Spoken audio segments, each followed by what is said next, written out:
দক্ষিণ হালমাৰাত পুনৰ মৰেল পুলিচৰ ঘটনা বন্দিহানা আৰক্ষী চকী এলেকাৰ অধীনস্থ বাহিৰ হালমাৰাৰ সাধুভাষা বজাৰত সংঘটিত হৈছে এই মৰেল পুলিচৰ ঘটনা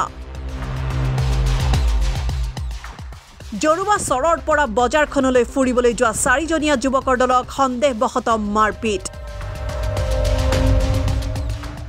মৰেল পুলিচৰ সমগ্ৰ ঘটনা বন্দী হৈ থাকিল মোবাইলত প্ৰাপ্ত বাতৰি মতে দক্ষিণ হালমাৰাৰ জৰুৱা চৰৰ পৰা বাহিৰ হালমাৰাৰ সাধুভাষা বজাৰত ফুৰিবলৈ যোৱা চাৰিজনকৈ যুৱকক স্থানীয় বাৰান আলী নামৰ এজন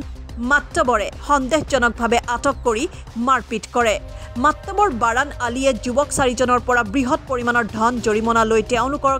এৰি দিয়াৰ অভিযোগ উত্থাপন হৈছে বন্দিহানা আৰক্ষী চকীৰ নিচে কাষত মাত্তবৰ বাৰান আলীয়ে গুণ্ডাৰাজ চলাই থকাৰ অভিযোগ দীৰ্ঘদিনীয়া কিন্তু ৰহস্যজনকভাৱে বন্দিহানা আৰক্ষীয়ে বাৰান আলীক নাকি লগাব পৰা নাই বুলি অভিযোগ তুলিছে একাংশই বাৰান আলীৰ নেতৃত্বত মৰেল পুলিচৰ ঘটনা সংঘটিত হোৱা কাণ্ডক লৈ বন্দিহানা আৰক্ষীয়ে মাত্তবৰজনৰ বিৰুদ্ধে কেনে ব্যৱস্থা গ্ৰহণ কৰে সেয়া পৰৱৰ্তী সময়ত লক্ষণীয় হ'ব দক্ষিণ হালমাৰাত মৰেল পুলিচৰ ঘটনাক লৈ তীব্ৰ প্ৰতিক্ৰিয়াৰ সৃষ্টি হৈছে ঘটনাৰ লগত জড়িত সকলোকে গ্ৰেপ্তাৰৰ বাবে ভিন্ন মহলত দাবী উত্থাপন হৈছে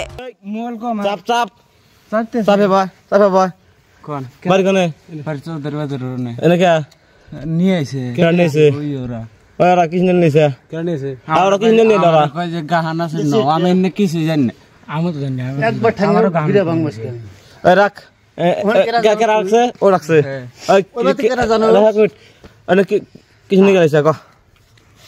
ক কথা তুই ক কাক ফোন মারছিলি হ্যাঁ আর আমার হোস করে কিসনে গেলাইছে কবি না খাবি আমি ফোন মারছি না কাকা শুরু কিসনে গেলাইছে কোন বাতাইছিলি হ্যাঁ কোন বাতাইছিল এটা কোলা লাগে না তুই কই কিসনে গেলাইছিল কই কিসনে গেলাইছিল এবে তুই কিসনে গেলাইছিলি ওই যে গাড়ি নিয়ে আসতে ফোন মারছিলাম কয়বার আই মাথা না গিরে কো মাথা গিরে মারছে ভাই